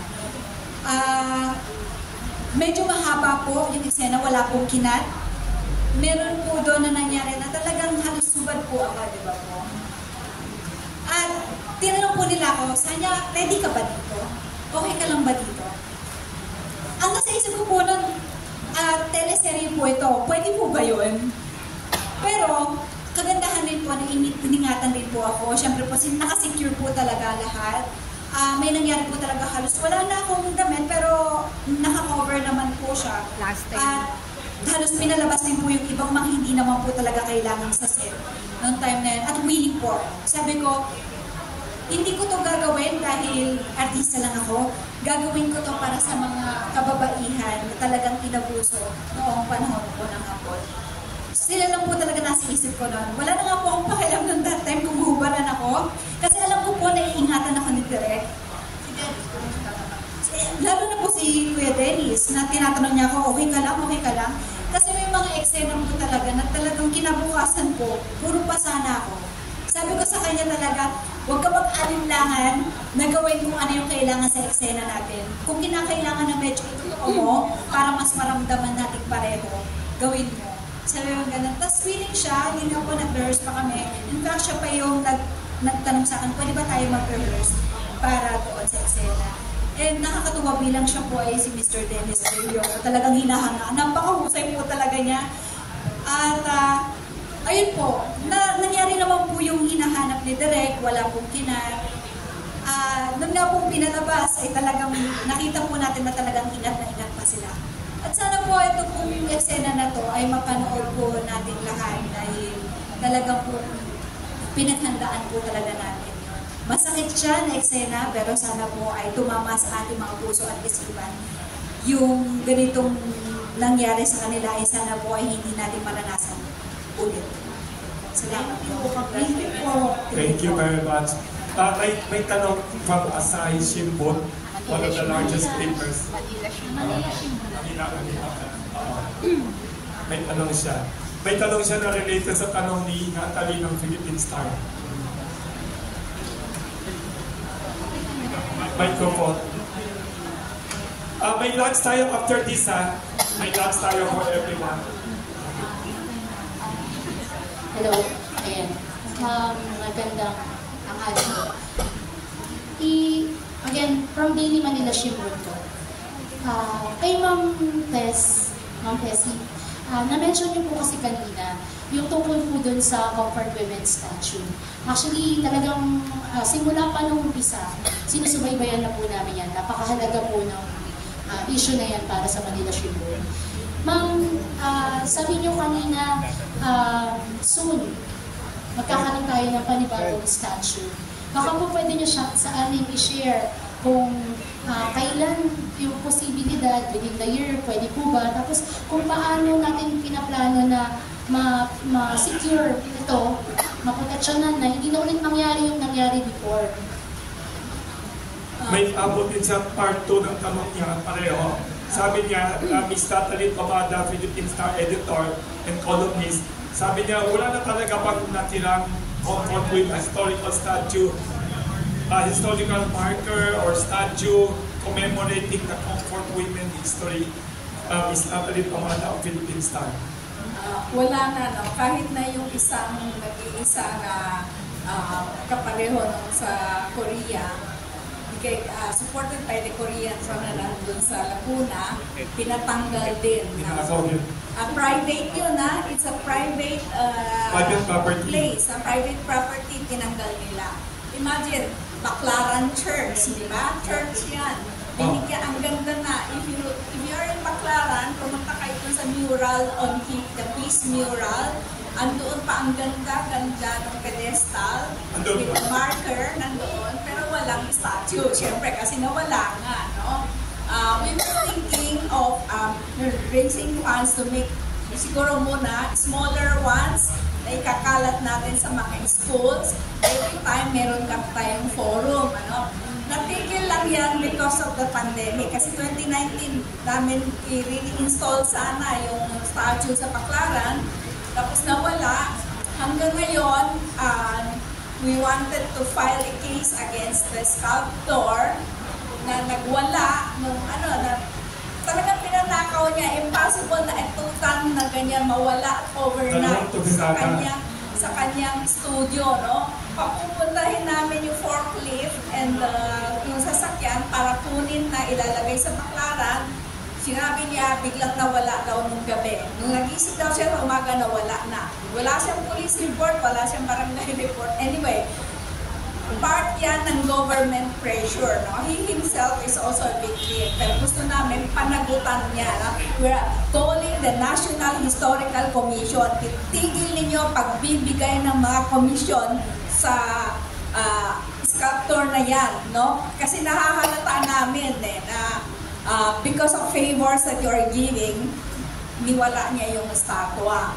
Tapos yung sinasabi nga na yung sa Kamikaze Shrine, gusto namin i-expand na yan plano. Pero marami nag-report sa amin, napigilan namin.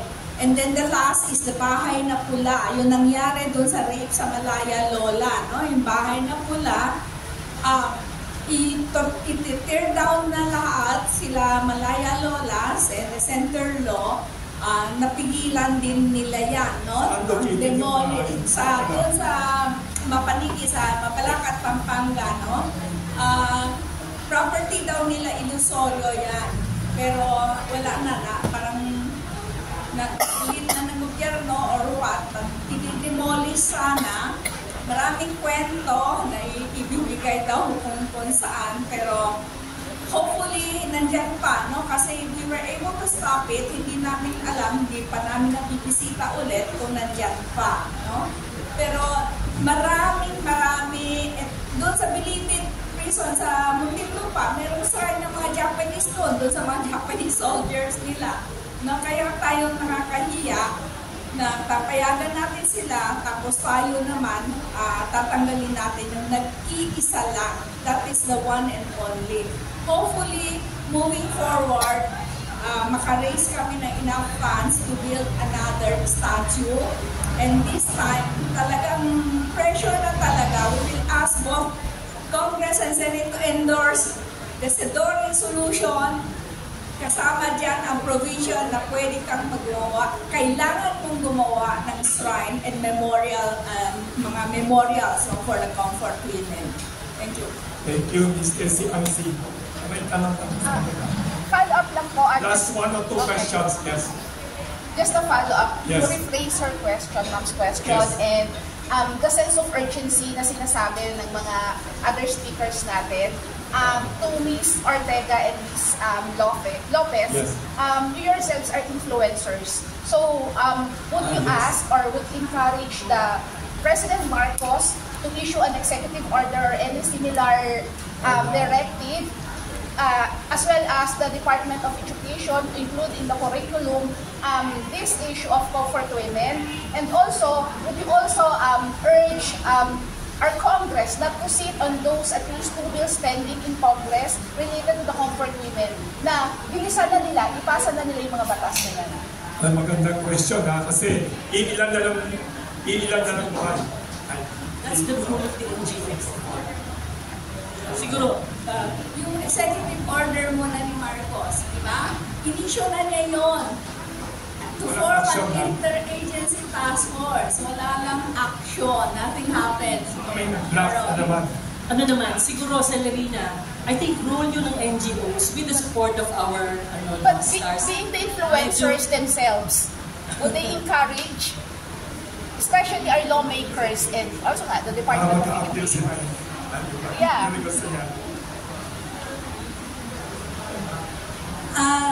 Sa totoo lang po, mahirap magsalita about it. Yun lang po. Totoo po yung mga, kung ano man po yung mga gusto natin, at the end of the day, sila pa rin po ang magdidesisyon. So, hayaan po natin sila. At nandito po kami ni Ashley para sumuporta po dito po sa layunin at bitiin po ng ating mga organizations for comfort women. Thank you. Thank you po. Baka would like to request closing statement from everyone. Kasi mag-last tayo. We have last. Wala na kayong last question. Si Ashley pala mas masasabihin. Huwag masasabihin dito. Yes. Well, I think yung tali ko lang masasabi is kaming bilang artista at influencers, we have done our part. And we'll continue to influence, inspire, and be a voice to people. So I think we're just gonna stick to that. Thank you. Thank you very much, Sobra, sa mga tanong ninyo at sa mga magagaling na sagot. We'd like to request everyone, yung mga panelists natin, to summarize their thoughts and appeal to the public, to history, to the government. Closing statement ho. Hindi to according to age or to whatever. Gabriela Women's Party List Congresswoman Arlene Rosas, can you summarize your thoughts, your appeal in a closing statement about the comfort women struggle for justice and truth? Yeah. Thank you. Maraming salamat po sa inyo.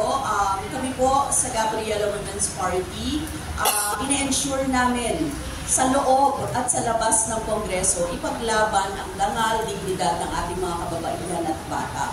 At parte po ng aming programa palagi. Lagi namin sinasabi na kailangan natin ng mga legislations na ito. And very concrete po ang mga panawagan natin. We just hope na pakinggan tayo at magawa ang lahat ng mga gusto nating magawa. Ang problema po kasi, historical din eh.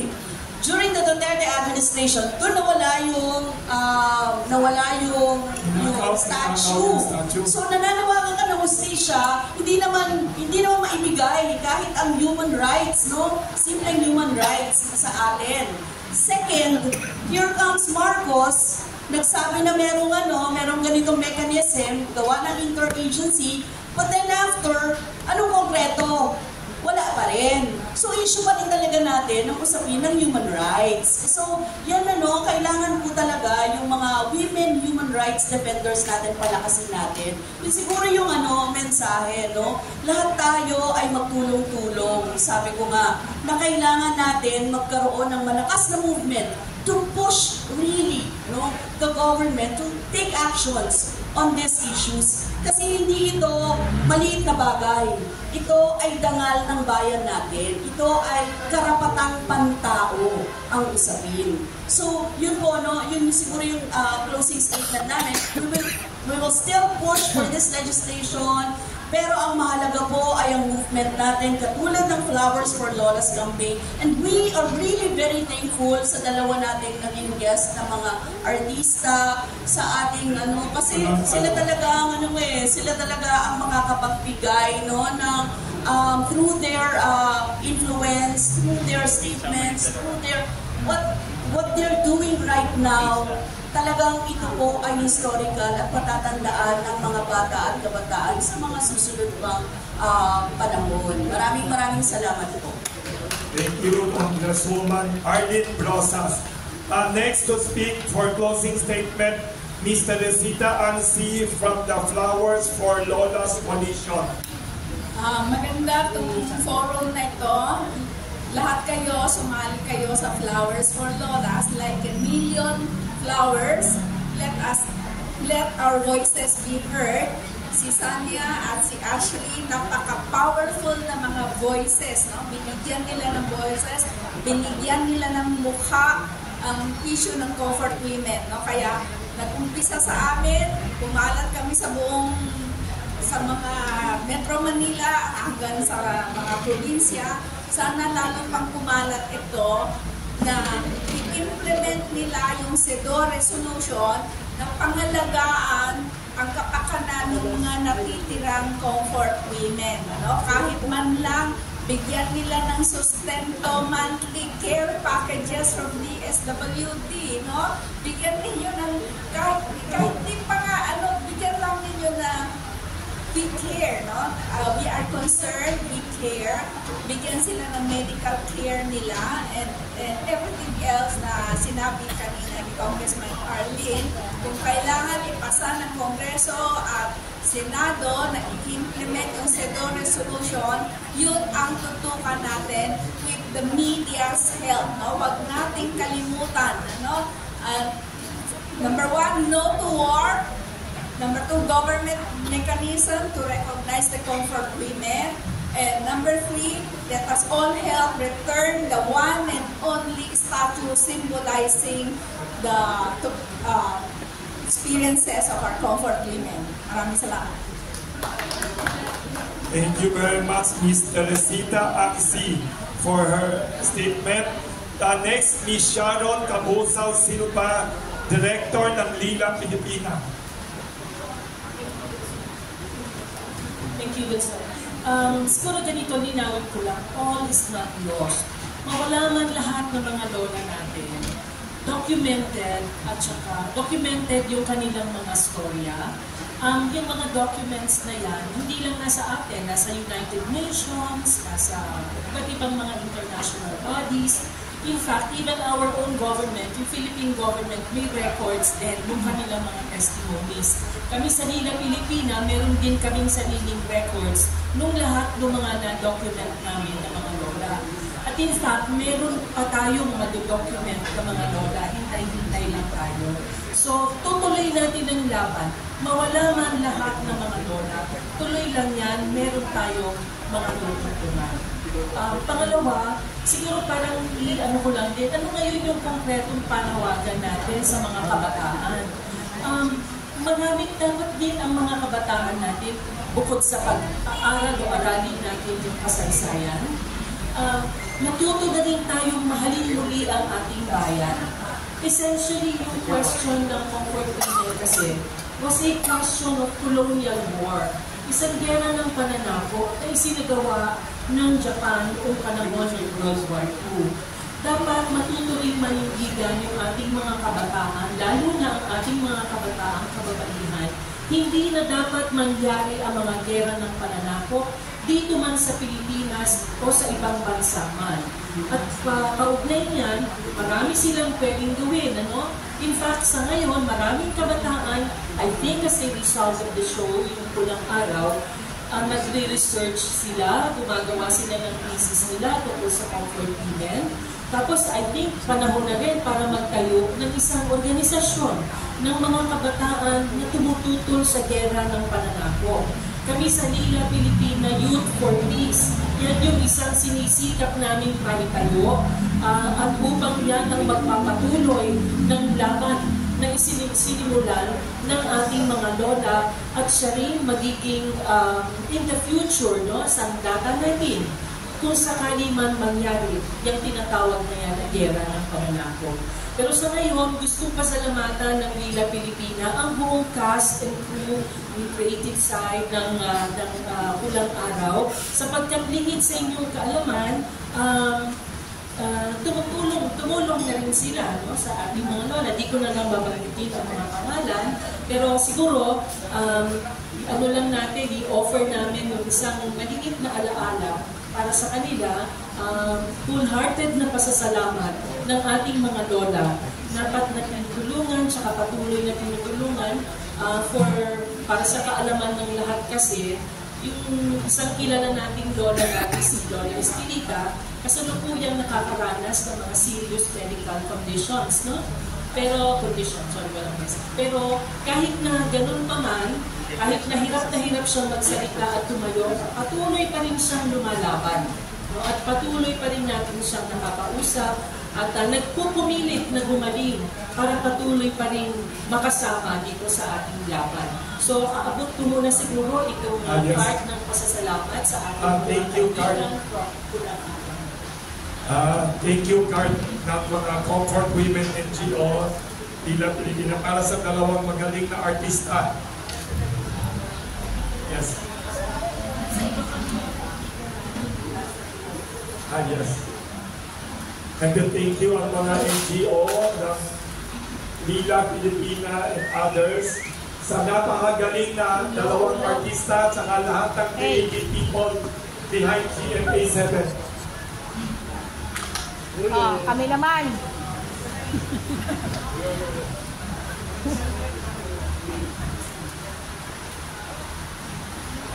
Yes, picture naman daw may hawak na Hanbay. pandesal na gift. Magsasalita pa last mga artista at saka. Yes, thank you very much. Thank you to Miss Sharon Silva. Next, magsasalita closing statement at Attorney Virgie Daxa Suarez, Chairperson ng Kaisaka and lawyer ng Malaya Lonas. Sige. Yes. Lahat ng giyera at pananakop ay lagi na may pananakop sa teritoryo at may pananakop sa katawan ng babae. Kaya din, talo ang lahat ng babae at kabataan sa panahon ng giyera. Pero ang giyera din ay pinagkikitaan ng mga kumpanya na gumagawa ng armas panggiyera. Kaya sa lahat ng mga mayang Pilipino na nanawagan ako na manindigan tayo laban sa giyera. Ang Pilipinas ay pumapasok sa napakarami at iba't ibang military agreements sa iba't ibang bansa. At karay-karay tayo at posible tayo maging karay-karay sa giyera ng ibang bansa. Kaya importante na magsama-sama tayo para manindigan laban sa giyera. Yun lang, magandang umaga sa ating lahat. Maraming salamat, Attorney Virgie Daxa Suarez. Si Attorney Dennis Colecho, by closing statement siya, kanina ayaw niya magsalita pero mag-thank you siya. May special thanks sa kanya, dahil sa kanya, kinontak niya si Attorney Annette Golson Valdez. Special thanks. Maraming salamat lang po sa GMA 7 sa pagpapulak sa amin, kina Sanya at kay Ashley, lalo na kay Attorney Annette Golson, para ipakilala lang ang mga comfort women sa mainstream media. Siguro ang pinakamagandang hashtag na pwede ilagay natin is #NeverForget. Isa yan sa panawagan ko ng SIDAW na ilagay sa historical inclusion, na magkaroon ng historical inclusion yung kasaysayan natin mga comfort women. And kami yung lagi nagsasabi na huwag niyo kalilimutan na isang kabanata na ating kasaysayan, yung madilim na karanasan ng ating mga comfort women na binigyan buhay ni Ashley at ni Sanya. Sana sa ating mga younger generation ay huwag niyong kalimutan na meron tayong ganong part ng ating kasaysayan. Na-interview mo daw ang unang comfort women. Ano lang ko, parang brief background bakit ako nasama dito. Nung lumabas kasi sila noong 1990s, I was just a reporter. Habang nasa law school ako ng UP, I was just a reporter. And doon unang lumabas, yung mga comfort women, I was assigned. So nung unang lumabas si Nana Rosa Henson, nandun ako sa press con niya. And after that, sinundan ko yung kanilang yung journey until recently nga ito, yung they started at around 200 plus. And ngayon is almost 10% na lang sila, na mga 20 plus na lang sila. And tulad ng panawagan namin na before mawala ating mga lawala, ay magkaroon sila, marinig nila yung apology galing sa gobyerno at makaramtan nila ng justisya. At ngayon, pasasalamat natin sa GMA7 through mga artista, sila Sanya, sila Ashley, na kahit paano hindi makakalimutan ng ating generation yung nangyari sa ating mga comfort women tulad ni Nana Rosa Henson. Thank you. Yung sinabi ni Attorney Dennis Gorencho, bago silang dalawang artista magsalita, closing statement, you are very fortunate kasi nalala ko noong 1990s, sabi ni Ricky Lee, national artist, pinagawa siya ng script ng ABS-CBN Star Cinema noon for a comfort woman movie on Rosa Henson na dapat si Vilma Santos ang gaganap. Nawala yung role, mabuti kayong dalawa na kasing galing ni Vilma Santos sa bata. So, we did invite the two actresses na magagaling to give their closing statement, to summarize yung thoughts nila about this Pulang Araw and about the comfort woman history. Let's start muna with Miss Sanya Lopez, magaling na artista sa Pulang Araw. Ayun po, sa totoo lang po, wala na po akong ibang masabi, no? Talaga nakaka-overwhelm ang ating mga nalalaman ngayong araw na ito.